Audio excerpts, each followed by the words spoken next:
If you've lived in California for any amount of time and ever opened a newspaper, you probably know who our guest speaker is today. Or if you've been in Solano County for any amount of time, you've been to an EDC, a luncheon, you've probably seen Dan speak there. Dan's been a journalist for almost 57 years. Started out working in Humboldt County, and he's made his way to the Sacramento Union, a paper that's no longer with us, but then he switched over to the Sacramento Bee, where he was a columnist there for many, many years.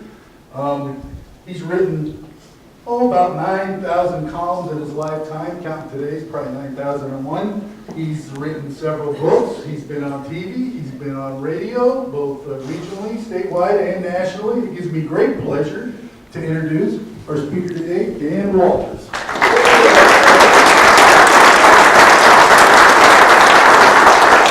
Thank you, thank you, thank you. Thank you very much. A few minutes ago, the man back there with the camera put a microphone on me, hidden in my, I guess it's on my tie.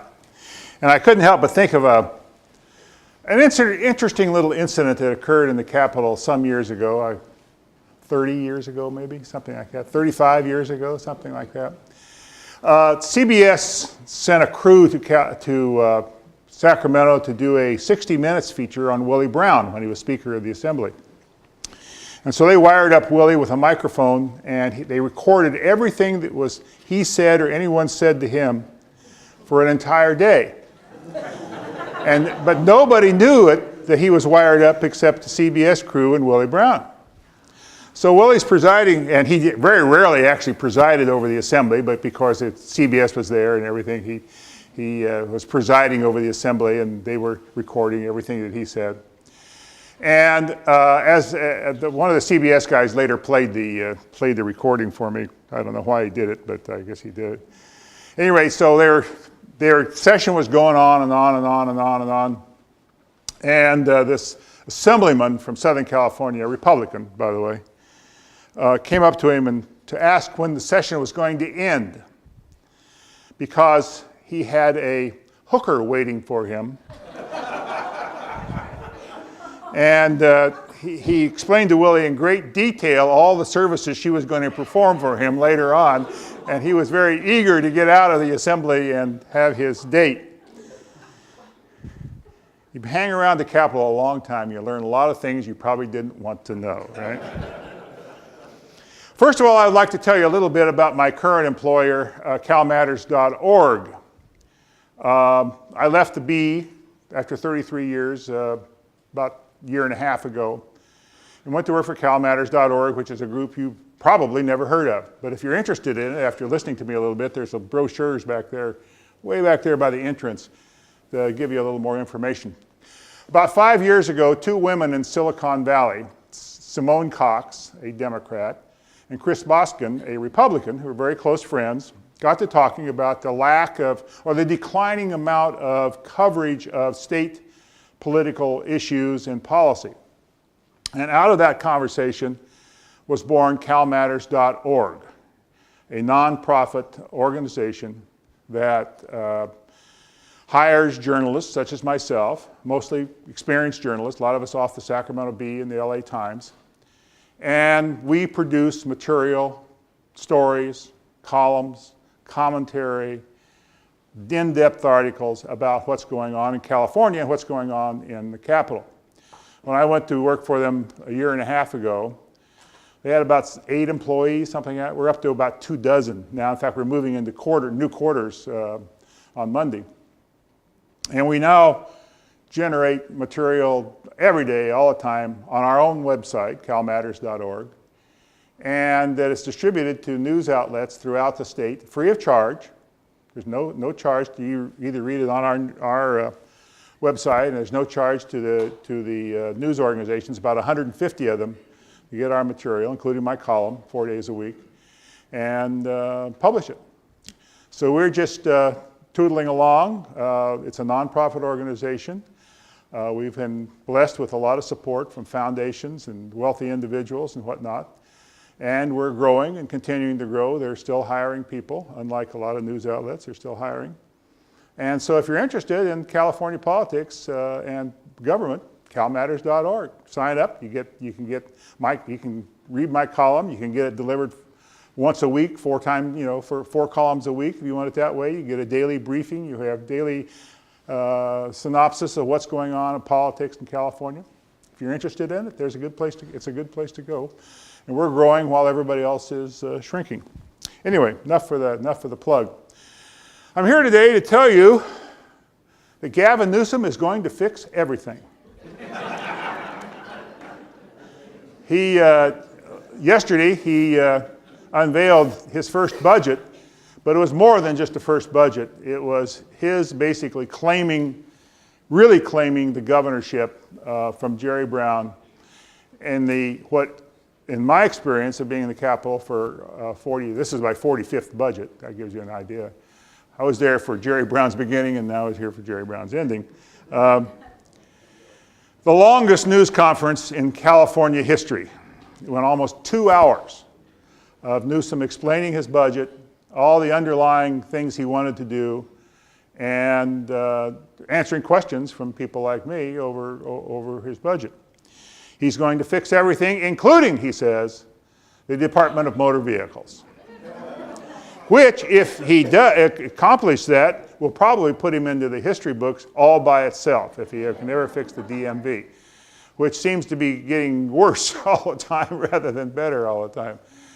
So anyway, what's happening? What's happening with Gavin Newsom, the new legislature, everything?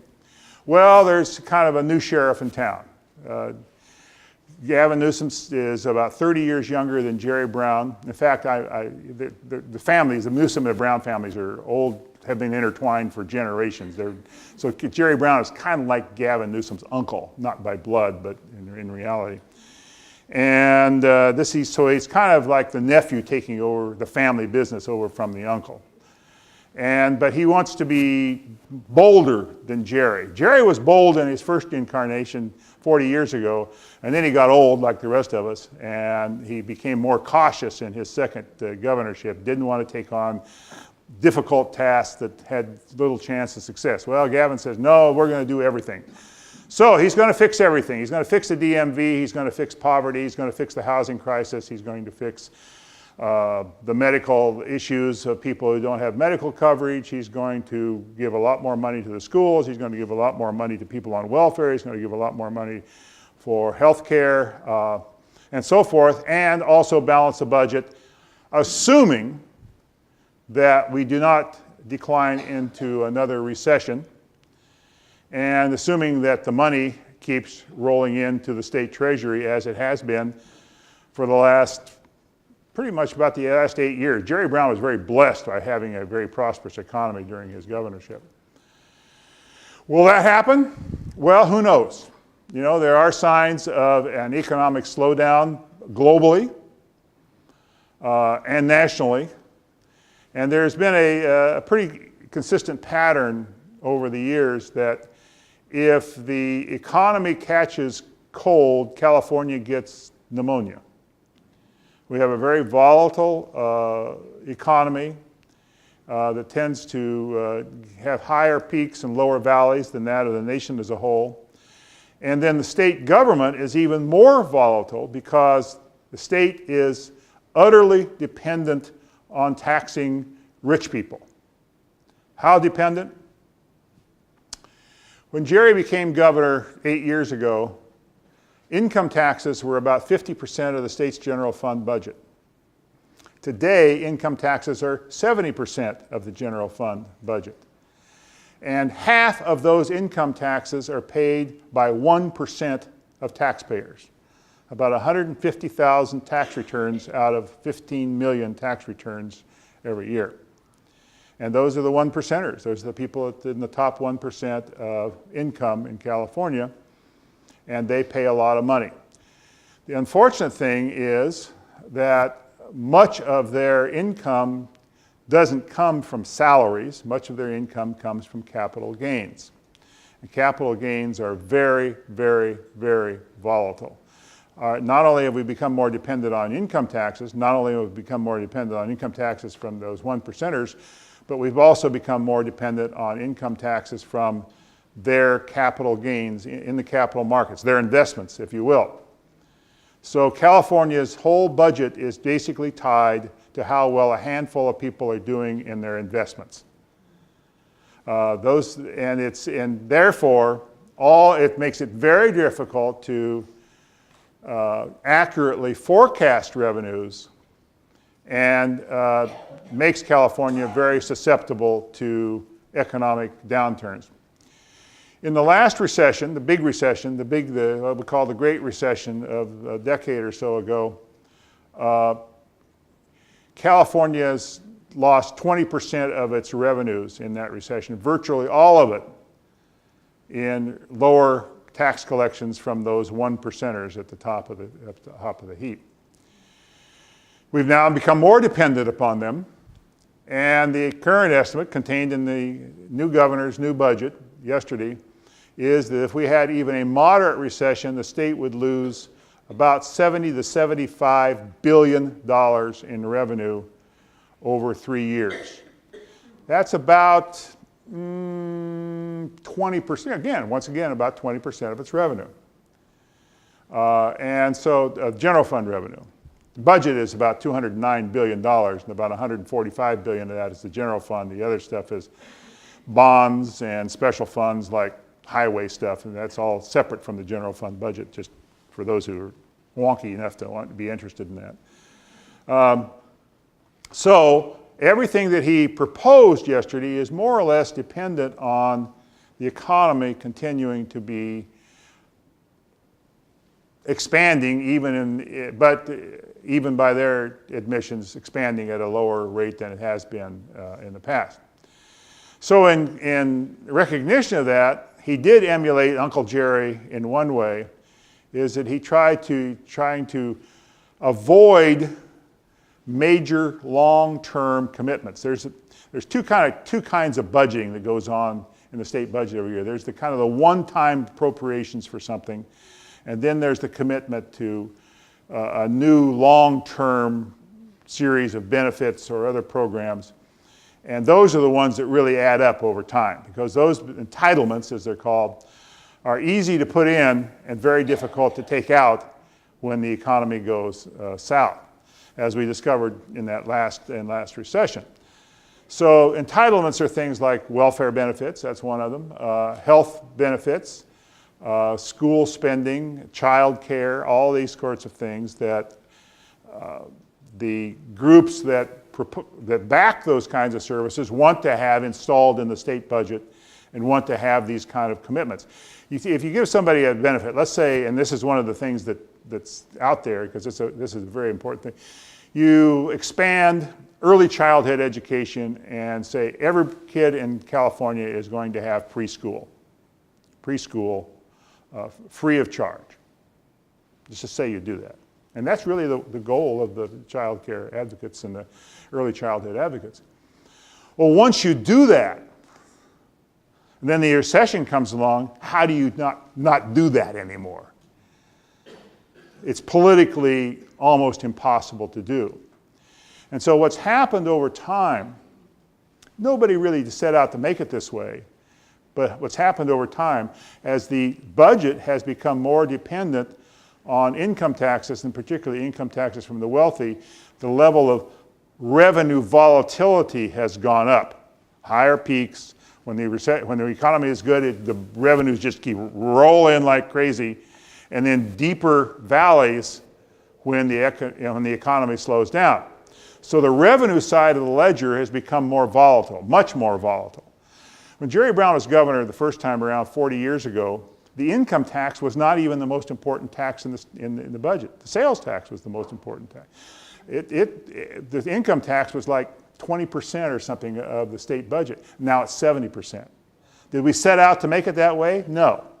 It's something that evolved over time because of having a progressive income tax and because the sales tax has lagged, has essentially declined in relationship to the economy over time because people buy, in terms of their own personal spending, fewer taxable goods, cars, clothes, appliances, and so forth, and more untaxed services.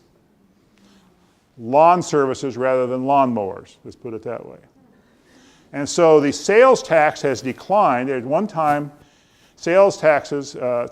taxable retail sales were at one time the equivalent of 60% of personal income in California.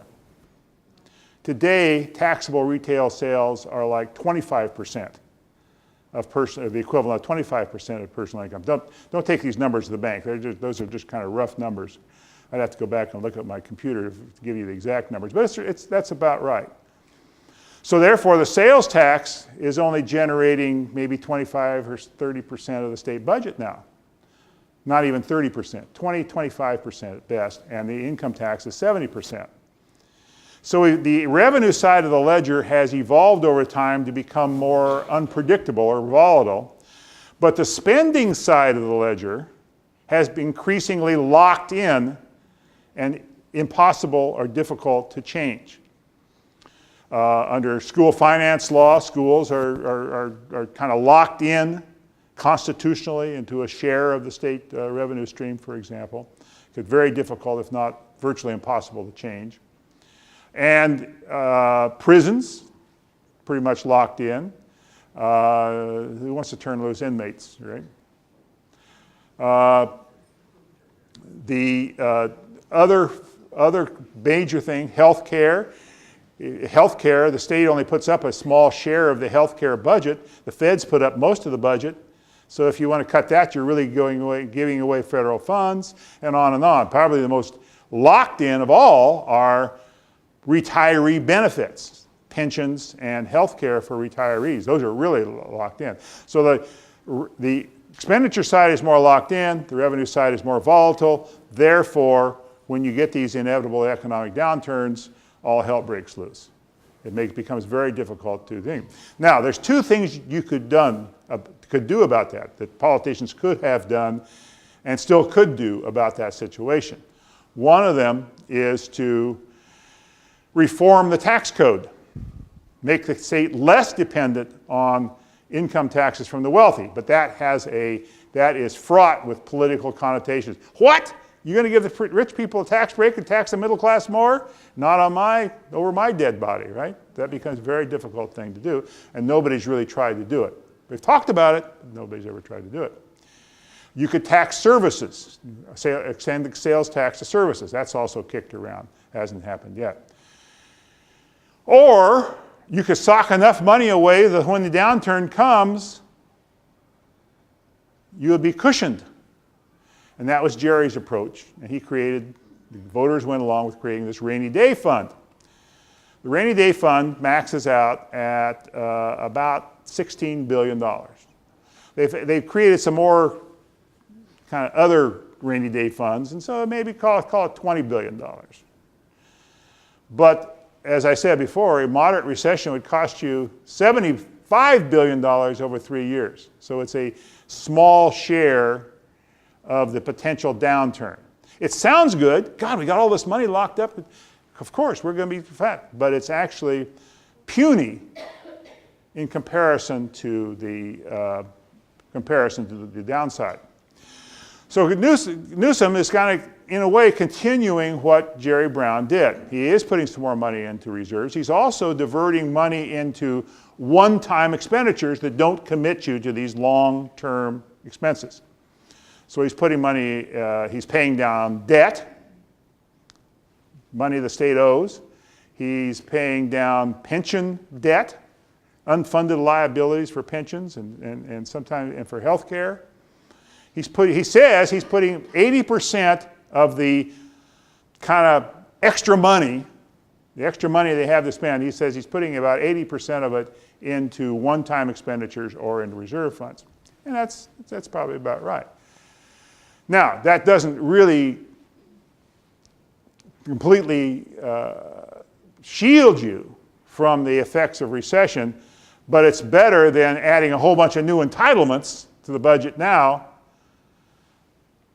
and then have to deal with them later on if the recession occurs. The problem for Mr. Newsom is that he made a lot of promises when he was running for governor to do exactly that, to increase a lot of entitlements, including universal single-payer health care that would cost something in the nature of $400 billion a year.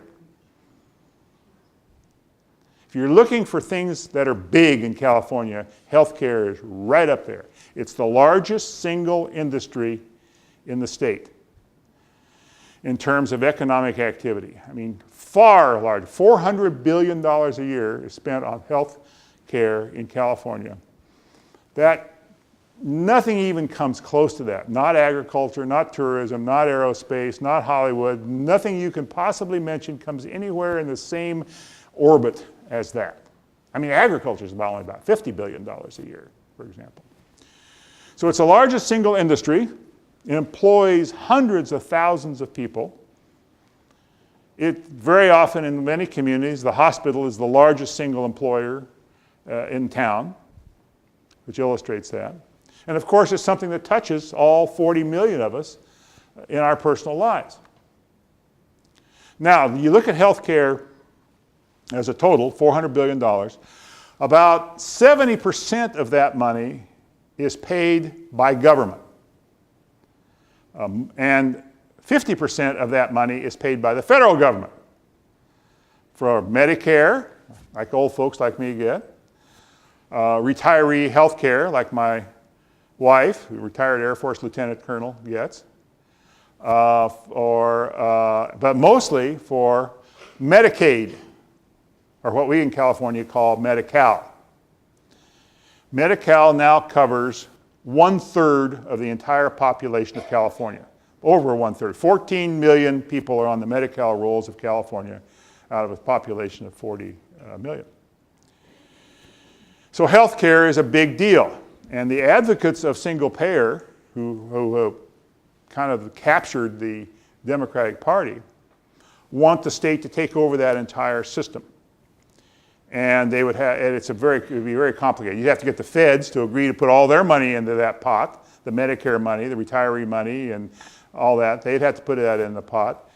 The private employers would have to pony up because about 30% of the health care bill is paid by employers or individuals. So that money would have to go all in that pot somehow. And then you'd have people who are not now covered at all, primarily undocumented immigrants. You'd have to cover them. The estimate is that you would have to actually raise revenues. If you got all that money piled into the pot, you'd still be about $100 billion a year short. And therefore, you'd have to probably raise taxes by $100 billion a year, which would almost double the state general fund budget.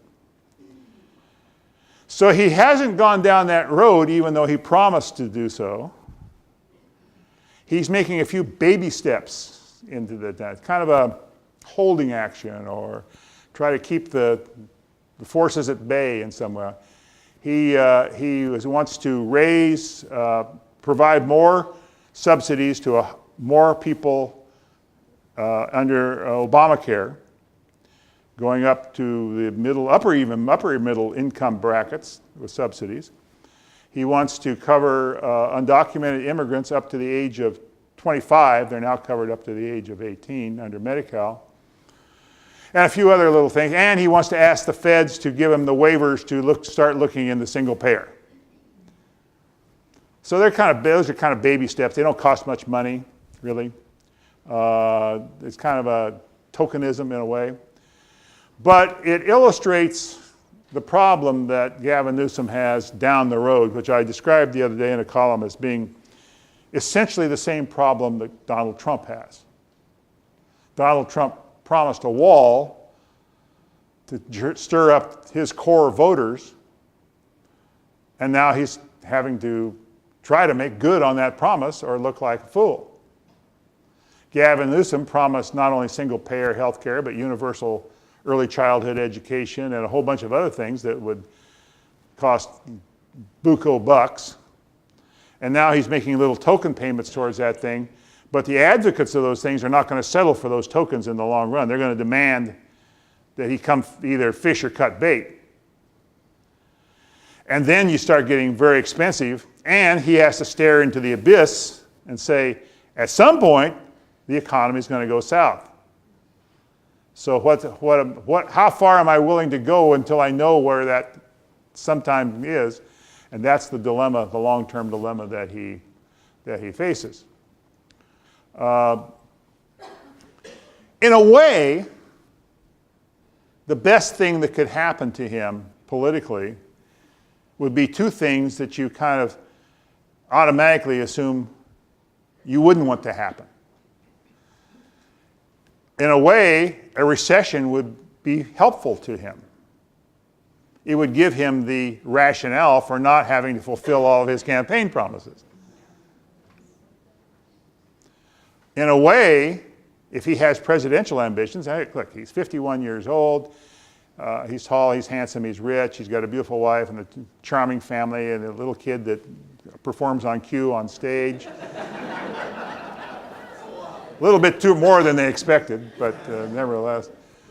It would be ludicrous to think he doesn't hear signs of "Hail to the Chief" in his, in his brain. But in a way, the best thing that would happen to him if he has presidential ambitions is for Donald Trump to win re-election in 2020, and therefore the presidency would open up in 2024 when Newsom's halfway through his second term, and it would be the perfect timing for him to run for president, assuming he hasn't screwed up so badly to make himself radioactive.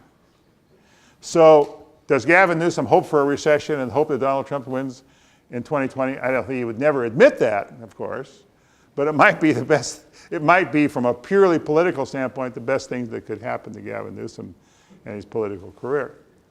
It would help him out. It would take him off the hook in some respects. So it's hard to predict how all of this is going to turn out, because you really can't predict what the economy is going to do, not even in the near future, much less the long term. But that is the dilemma that he faces. He's made promises. The people he's made promises to will hold him to those promises. He has been very specific on the promises what he would deliver. And we in the media are certainly going to do that. In fact, not only has CalMatters charted out, specified all the promises he's made and when he made them, the Sacramento Bee has done the same. And PolitiFact, which is an organization that does fact-checking on what politicians say, and they have a California branch of that, is actually setting up a special website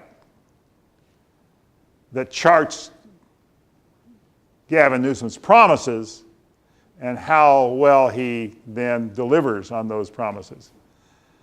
Which he doesn't probably like that idea. It was interesting to note that he's been kind of backing away from the promises ever since Election Day. He's saying, well, I can't do all this stuff immediately. We're going to work on it, that kind of stuff. When he was talking yesterday about housing, which is obviously the most serious issue facing California these days, he had promised during the campaign he was going to build 3.5 million houses by 2025, in 6 or 7 years, depending on how you want to count it. Well, ain't going to happen. That would be like 500,000 a year. The highest production California's ever had in housing was about 200,000 a year. So he's saying you're going to do 2.5 times that for 5 or 7 straight years. Not going to happen. It's not going to happen. But he does have an interesting take on housing. He's thrown some money at it, some more of this one-time money.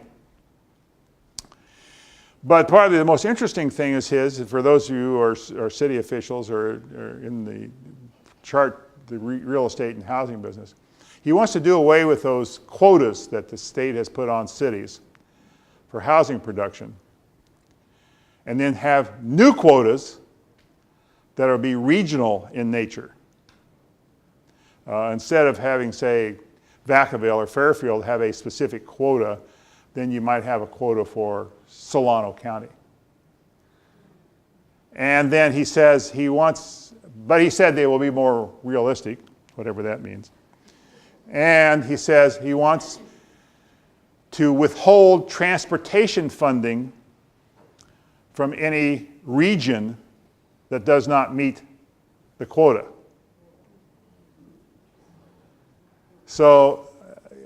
But he was also throwing in $500 million into supposedly helping communities plan for more housing. So he's got the carrot, he's got the stick. Now this all has to go through the legislature, of course, but that's what he wants to do. He wants to overcome the NIMBYism that retards housing production. It's a big issue. The state has been saying for several years that we need to be building 180,000 units a year in California to meet population growth, even though population growth now is a fraction of what it once was. I mean, we're really down well below 1% a year in California. In fact, last year it was only like 0.4%. But there's still growth. There's still another 300,000 or so new Californians every year.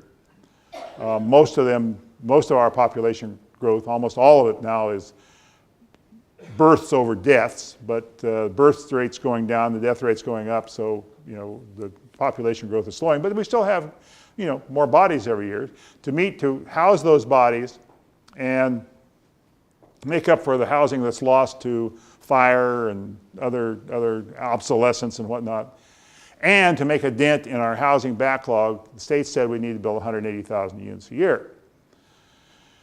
The governor's new budget ups that to about 200,000 units a year, which is about the high water mark of housing production we've ever seen in California.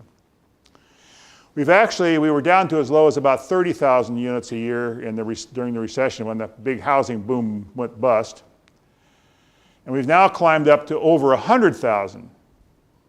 But we're still, I think, about 120 or 30,000 most recently. But that's still pretty short of the goal. So in a sense, on paper anyway, the housing crisis is getting worse. We're not keeping up with what we need to do, therefore the squeeze gets worse, and that raises housing costs.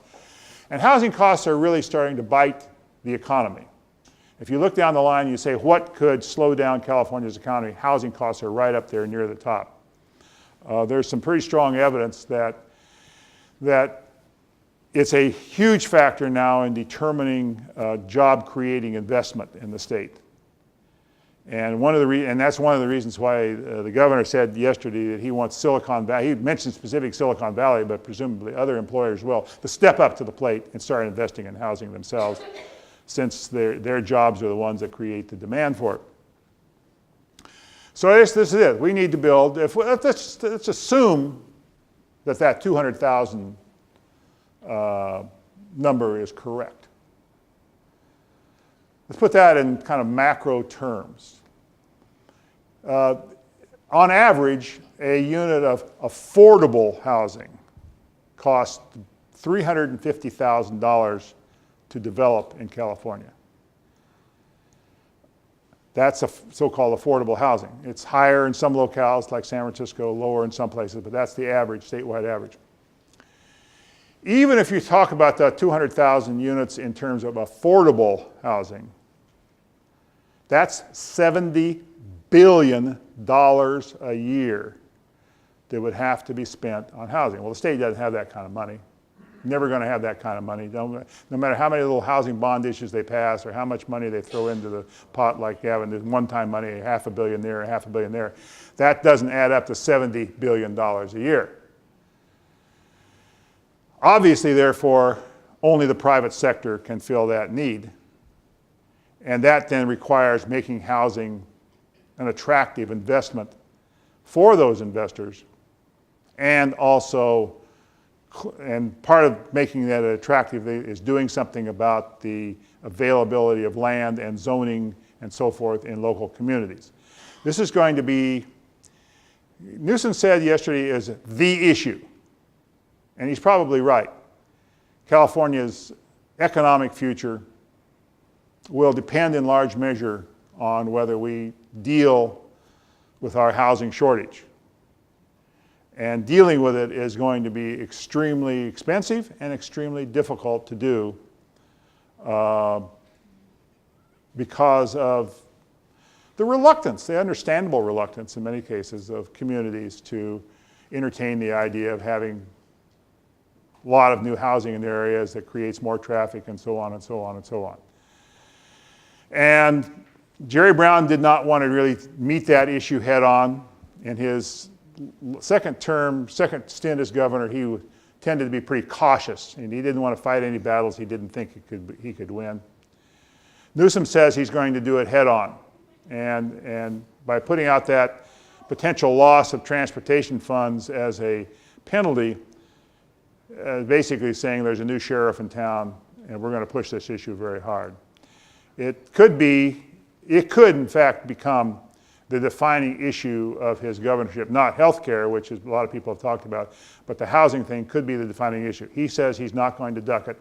He's going to deal with it head on. There's going to be blood in the streets, whatever it takes, and we'll see. We'll see.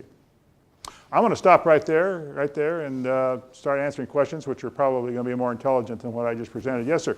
You were talking about increasing the tax fund. They were also talking about the split roll tax as well. There's a lot of, yes, the split roll, there is a split roll initiative that's on the ballot for 2020. I don't think it's going to probably actually go to a vote. It could. But what's rumbling around the Capitol, and has been rumbling around for some time, I've written about it a little bit, is the notion of folding that into a broader tax program that would be passed by the legislature and then placed before voters, perhaps placed before voters. Because some of it would probably take constitutional amendments. Changing Proposition 13 for a split roll as a constitutional amendment takes a constitutional amendment.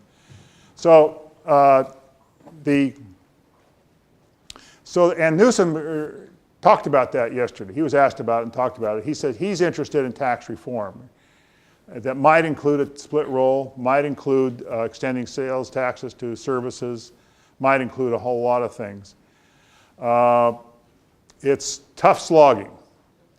And tax policy, I say this after covering politics in California for over half a century, there's nothing logical about any tax policy. Tax policy is absolutely arbitrary. Arbitrary. Absolutely arbitrary. People talk about equity and they talk about justice and it has nothing to do with the subject. Let me give you an example. You go to Subway, let's say. Anyone here go to Subway? Nobody wants to admit they go to Subway? Okay, there's you buy a cold sandwich at Subway. You don't pay a sales tax on it. You buy a hot sandwich at Subway, you pay a sales tax on it. Right? Now, what's more arbitrary than that? A couple of years ago, more than a couple of years, about 10 or 12 years ago, a theater chain based over in the Bay Area, Suifi or Suifi or whatever it's called, Saiufi, that's it, went to the State Board of Equalization and argued that they should not have to collect sales tax on popcorn because, yes, it was hot when it was handed to the consumer, but by the time he got to his seat, it was cold, and therefore it was really cold food. And they won their case. So that's my point, is that tax policy is arbitrary. It's about power politics. In that case, they had the chairperson of the State Board of Equalization, who was from Marin County, where the chain was located, push the issue for them. Tax policy is totally arbitrary. You go, anybody here use the TurboTax or any of those tax programs, right? You go to Fry's or someplace and you buy TurboTax, you're going to pay tax on it, right? It's cost you $75 or something like that, and you're going to pay 8, 9, 10% tax on it, depending on the locality. But if no, if Travis Credit Union spends $1 million on a custom software program to manage their personnel, there is no sales tax on it.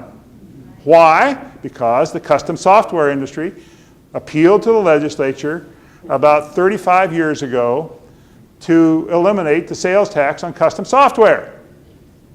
So why should you pay a sales tax on TurboTax and Travis shouldn't have to pay a sales tax on custom software that might cost $1 million? It's purely arbitrary. And that's the point to remember about tax reform. There are reasons to reform taxation, such as reducing volatility. But how you do that is a matter of power politics that has nothing to do with rationality, fairness, logic, any other thing other than the power politics. Who's got the juice and who doesn't have the juice. So, yeah, and the split roll is going to be part of that conversation. Because everybody recognizes that the current tax system in California is screwy. A good tax system has a wide base and a low rate. California has a very narrow base and a very high rate, whether you're talking about the sales tax or the income tax. So it's just the opposite of what's considered to be rational tax policy. But how you fix that is a matter of pure power politics that will leave some people very angry and make some people very happy. Just like the federal tax bill that went through, the Congress, the same thing. It was purely arbitrary. You're going to do this, you're going to limit deductions to $10,000. That's purely arbitrary.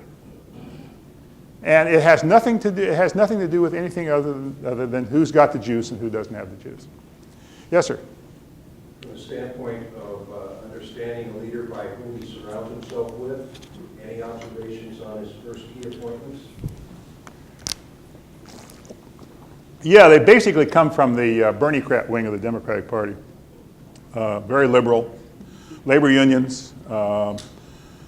I guess you call them spending advocacy groups. He said yesterday that his chief of staff wouldn't have come to work for him if he didn't make a commitment to some poverty programs that she was interested in. And so, yeah, basically people from the left side of the political ledger, and with few exceptions, very few exceptions. Yes, sir. As the governor makes the move to increase revenue to cover the cost of all of his promises, and so far 400 billion, 70 billion, we'll just round it off 500 billion.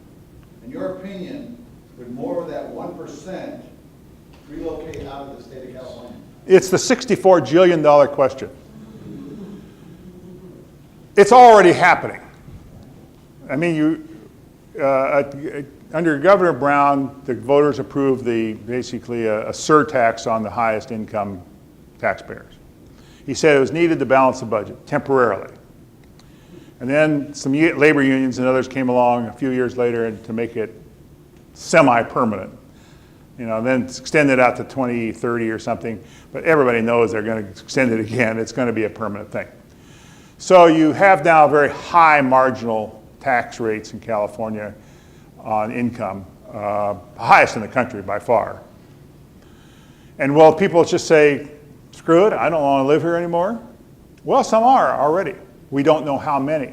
And it's very difficult to figure out whether that's happening or not, and to what extent it's happening. And you have to look at it on several different things. Well, when it's temporary, it's going to be for only a few years. People say, nah, a few years, who cares? Now that it's semi-permanent, and then you have the feds come along and say, and by the way, you can only deduct $10,000 of state and local taxes. Suddenly that bite that they're getting from the state, not only pretty heavy, but now you can't lay it off on the feds through a deduction. Okay? So now we're into a different stage. What would be the cumulative effect of that, and add to that the prospect, the potential to have even higher taxes imposed, because I don't think there's going to be any doubt that at some point we're going to see a tax increase in California of some kind. I was just reading something yesterday about a bunch of people are advocating for more money for schools, and they said, well, we should add another point or two to the marginal tax rate. That would take care of everything. Easily done, they said. So how easy? Well, how hard is it to convert your ski lodge up on the Nevada side of Tahoe to your permanent residence, get a Nevada driver's license, register to vote in Nevada, and leave your home in Hillsborough to be your weekend place. That's happening right now. In fact, there was an article in the Wall Street Journal not too long ago about an entire long article just about one couple doing that. They never mentioned taxes, but they made it very clear that their place up at, Heavenly Valley or something, is going to be their now permanent residence. And they're going to keep their place in Hillsborough as their weekend place.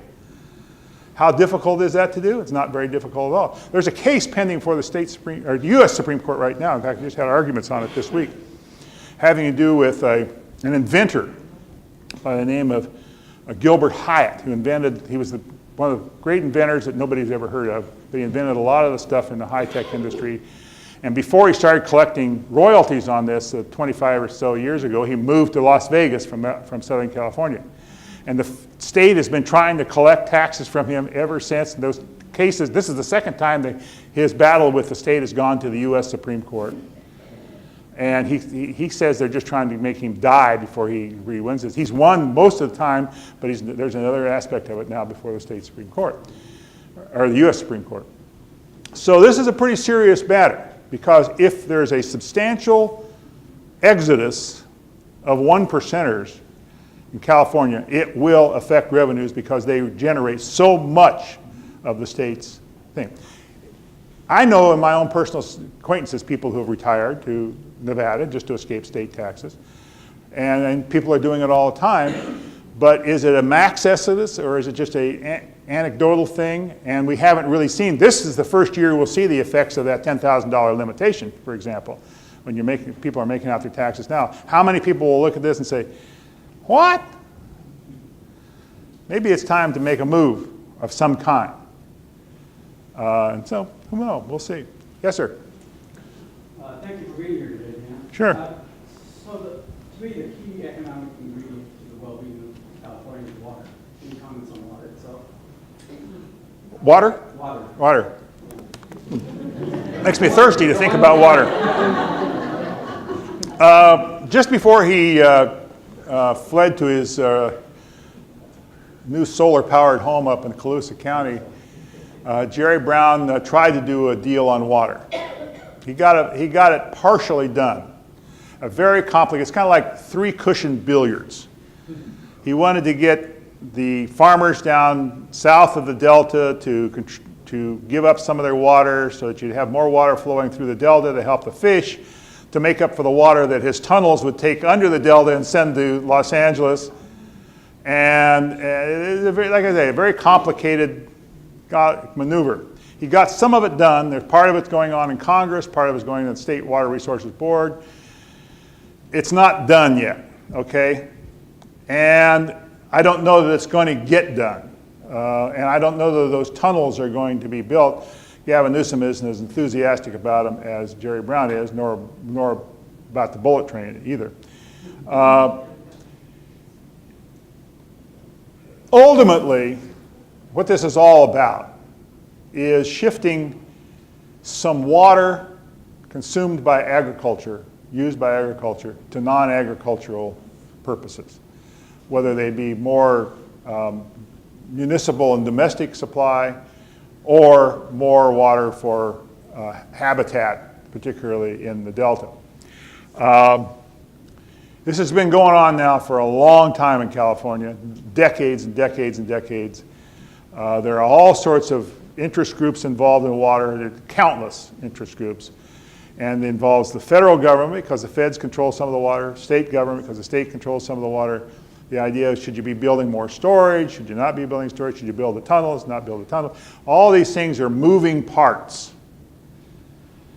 But ultimately, they involve the issue of whether agriculture, which uses about 75% of the developed water, not counting water that flows to the ocean, but developed water, should cede some of that water to other purposes.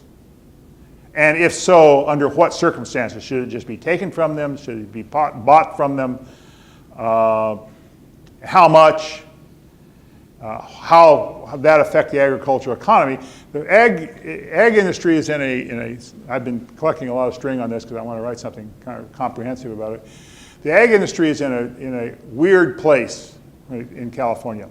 California, as everybody knows, is the #1 agricultural producer in the country, by far, by far. But agriculture is a very small part of the California economy, only about 2% of the economy. $50 billion a year economy in a $22.6 trillion economy, about 2%. So then the question arises, should a segment of the economy that only is 2% of the economy consume 75% of developed water? That's the equation. And that's the question that nobody knows how to answer, or at least nobody knows how to answer it in such a way that can actually implement it politically. And until that question is answered, and they work through all this stuff, we're going to continue to have water wars in California. And I don't think any of them are going to be settled in my lifetime, or even Gavin Newsom's lifetime. It dawned on me yesterday that Gavin Newsom is 7 months younger than my youngest daughter. Although we share a birthday. We both have, our birthdays are on both October 10th, interestingly enough. But she's about 7 months younger than my youngest daughter, so even in his lifetime, I don't think the water wars will be settled. It would be, everybody hopes out for one big deal that reallocates water, not only surface water, but groundwater, reallocates water in some basis, does something about the long-standing water rights of farmers, and I mean, that are very complicated unto themselves. Maybe includes new storage, like the Sites Reservoir up there near Jerry Brown's retirement home. It's very close. Not exactly waterfront property, but very close. What are all the elements that could get together and could be actually worked through not only the legislature and the voters, but Congress and the president, and because it takes everybody would have to be in sync on the thing. And so far, we've never had a situation. Well, we had a situation at one time when everybody was in sync, but life was much easier then, 70, 80 years ago. But it's not in sync now, and it hasn't been in sync for some time, and it's not likely to be in sync anytime soon. So water wars will probably continue. And then, of course, looming over the whole thing is the specter of climate change, which might mean, according to the people who chart such things, us receiving less of our precipitation in the form of snow in the mountains, which is like a natural reservoir, and more of our precipitation in the form of rain, like today. And so then that changes the whole way in which the hydrological management of the water supply and everything. I mean, it goes on and on and on and on and on and on. This governor's not going to solve it. The next governor's not going to solve it. The governor after that's not going to solve it. It's going to go on and on and on because it's very difficult to get all these pieces in place to complete the puzzle. Anyone else? How likely or how successful do you think the governor will be in tying transportation funding? Oh, that's a good question, because that's probably the most interesting thing of that budget is this idea that communities should be penalized if they don't meet their housing quotas. Obviously, local government officials are not going to like it. The League of California Cities is tearing out its hair today after hearing that. But how else do you do it? Because I appreciate the fact, and I know there are a lot of city officials and former city officials, you're answerable basically to your own voters and constituents. And if those voters and those constituents don't want a lot of new housing in their communities because they think it'll change the character of their communities, that's a difficult thing to stand up and say, well, you're wrong. It's a good ticket right out of the door at the next election, probably. But in a way, and Newsom alluded to this yesterday, having a state policy gets them off the hook. They can say, I know you don't want this new big housing development in this community, but the state is saying if you don't do it, we're going to take all your transportation money away. So, we got to do it. Our hands are tied. So there's that element to it too. That said, it's going to be a hard sell. And as I said before, how adroitly Newsom handles the housing situation, having now claimed ownership of it, unlike Jerry Brown, might be the biggest test of his governorship. But it's going to be a hard slog because those legislators are going to be under a lot of pressure from their local officials not to do that sort of thing as well. But they're also under a lot of pressure from the fact that we're not building enough housing. And that causes problems, and it's going to be, if it's not already, it already is in some areas, I just saw a report not too long ago from Ventura County, how Ventura County, and you think of Ventura County as being a pretty prosperous place, right? Ventura County's economy is shrinking, specifically because it has a housing, it's not dealing with housing, and the employers are shedding workers and moving because they can't find employees because the employees can't afford to live there. And that's going to hit the state as a whole. If it isn't already, it's going to hit the state as a whole. And so there's pressure coming from both sides on you got to do something about it. On the other hand, the reluctance to do what he proposes to do about it. And so we'll see what happens. Anyone else? You mentioned the Jerry's trains that what's going to be the outcome? Bullet train? I have a hunch, and we'll find out. Newsom's going to produce a capital improvement plan here very soon, a 5-year capital improvement plan. And he said he deferred commentary on that, saying that both the tunnels and the bullet train would be addressed in that infrastructure plan. He's certainly not as enthusiastic about it as Jerry was. Jerry saw it, both the tunnels is completing his father's legacy and the train is completing his legacy, I think. And, but it has one problem that nobody can overcome. No money. There's not the money to build it beyond the little track that runs now from Madera to an orchard near Fowler. Well, or will run there when they build it. That's literally an orchard near Fowler. That's where he ends, north of Bakersfield. Beyond that, the next phase is supposed to be connecting Chowchilla or Madera, where the northern terminus over to through the Pacheco Pass over to the Gilroy and San Jose area. That's at least $20 billion, probably more like $30 billion. The money is not there on the prospect, and there's no there's just not there. So it kind of, in the main, the problem takes care of itself. If the money's not there, they can't build it. The tunnels that are different. The money is there to build the tunnels. Its problems are political and environmental and that sort of thing. Because the Metropolitan Water District of Southern California will basically put up the money to build the tunnels if they can clear everything out. Yes, sir. I think the clock on the wall is getting to us. One more question. From my viewpoint, the state has made themselves whole off the backs of cities. Say that again. I say the state has made its financial gains off the backs of cities. That's from my standpoint. You're talking about redevelopment. And yeah, redevelopment is part of it. They would say that the cities have been subsidized by the state for all these years. Beyond that, there's also the triple flip and all the taking. Triple flip and all these other. How are cities going to fare under this administration? Well, one probably not very well, because he is going. If he's successful in getting this transportation hammer. Pointedly, he offered school districts some pension relief yesterday, but did not offer it to cities. And finally, he says, don't need redevelopment. And kind of threw cold water on the idea of reinstituting redevelopment.